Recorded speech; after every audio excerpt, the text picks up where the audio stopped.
என் அன்பு தமிழ் உறவுகளுக்கு வணக்கம். எல்லாருக்கும் மனசுல ஒரு சந்தேகம் இருக்கும்.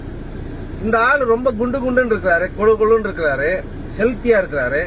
இந்த மனுஷன் ஃபிட்டா நல்ல ஸ்லிம்மா இருந்தாரு, இவருக்கு ஹார்ட் அட்டாக் வந்துடுச்சு.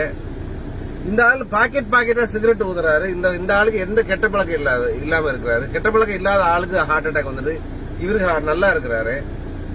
இந்த ஆளு நல்ல பிசிக்கலி ஆக்டிவா இருக்காரு, ஜிம்முல வச்சே ஹார்ட் அட்டாக் வந்துடுச்சு. இந்த ஆள் தூங்கி இருக்காரு, இவர் நல்லா இருக்கிறாரு. அப்ப யாருக்கு ஹார்ட் அட்டாக் வரும், யாருக்கு வராது, யாருக்கு ஸ்ட்ரோக் வரும், யாரு ஸ்ட்ரோக் வராது அப்படிங்கிற ஒரு கேள்வி எல்லாருக்கும் இருக்கு. இதுக்கான ஒரு அந்த ரகசியத்துக்கான விடை இப்ப தெரிஞ்சிருக்குது. என்னன்னா சிம்பிளான ஒரு விஷயம்.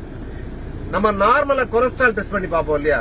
HDL, LDL, VLDL, TGL, நல்ல கொலஸ்ட்ரால், கெட்ட கொலஸ்ட்ரால், இதையும் தாண்டி ஒரு கொலஸ்ட்ரால் இருக்குது, லிப்போப்ரோட்டீன் A.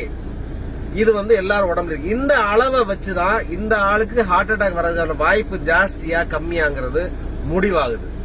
இது நல்லா புரிஞ்சுக்கோங்க. இது உணவு பழக்கங்களாலேயோ இல்ல உங்களுடைய பிசிக்கல் ஆக்டிவிட்டினாலேயோ மாறதோ குறைக்கவோ கூட்டவோ செய்ய முடியாது. இது உங்களுக்கு மரபு வழியா நம்ம தாய் தந்தையர் மூலமாக வரக்கூடியது. இத ஸ்பெசிபிக்கா டெஸ்ட் பண்ணி பாருங்க. இதுக்கு இந்நாள் வரைக்கும் மருந்து இல்லாம இருந்தது.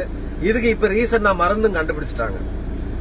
இந்த லிப்போப்ரோட்டீன் A ஸ்பெஷலா டெஸ்ட் பண்ணி பாருங்க. குறிப்பாக ஃபேமிலி ஹிஸ்டரி, உங்களுக்கு ஹார்ட் அட்டாக் பிரச்சனை உங்க ஃபேமிலி இருக்குன்னா கண்டிப்பா டெஸ்ட் பண்ணி பாருங்க.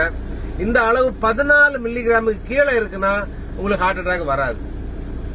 அதுக்கு மேல இருக்குன்னா அதுக்கான ட்ரீட்மெண்ட் நீங்க எடுத்துருங்க. இந்த நாள் வரைக்கும் அதுக்கு ட்ரீட்மெண்ட் இல்லாம இருந்தது. இப்ப அது ட்ரீட்மெண்ட் வந்துச்சு.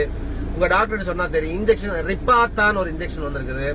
அதே மாதிரி அடுத்த ஒரு இன்ஜெக்ஷன் வரப்போகுது. இன்ஜெக்ஷன் என்கிளிசிரான் ஒரு இன்ஜெக்ஷன் வரப்போகுது. இதெல்லாம் போட்டீங்கன்னா இது ஒன்னாலதான் இந்த லிப்போப்ரோட்டீன் A அளவை குறைக்க முடியும். இது நாள் வரைக்கும் இந்த கொலஸ்ட்ரால் மருந்துகள் அட்ரோவாஸ்டாட்டின், ரோசுவாஸ்டின் இதுகள்னால இதை குறைக்க முடியாது. உங்க டயட் கண்ட்ரோல்னால மாறாது, எக்ஸசைஸ்னால குறையாது. ஆனா இந்த மருந்துகளால குறைக்க முடியும். ஆனா இந்த மருந்துகள் இப்பதான் லான்ச் ஆனதுனால இது கொஞ்சம் காஸ்ட்லி. ஒரு இன்ஜெக்ஷன் 20,000 ரூபாய், ஒரு மாசத்துக்கு ஒரு இன்ஜெக்ஷன் போட்டுட்டு இந்த லிப்போப்ரோட்டீன் லெவல் A அந்த 14 மில்லிகிராம் கீழையும் உங்களுடைய கெட்ட கொலஸ்ட்ரால் அளவு LDL அளவா 55 கீழே வச்சுட்டீங்கன்னா உங்களுக்கு ஹார்ட் அட்டாக்கோ ஸ்ட்ரோக்கோ வராதோங்கிற கேரண்டியோட உங்க வாழலாம். இந்த விஷயத்தை எல்லாருக்கும் பரப்புங்க.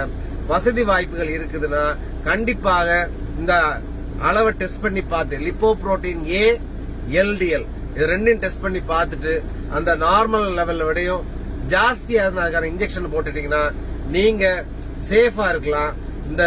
இந்த ரகசியத்துக்கான விடைய அனைவருக்கும் தெரியுமாறு இதை அதிகம் பகிரவும். நன்றி, வணக்கம்.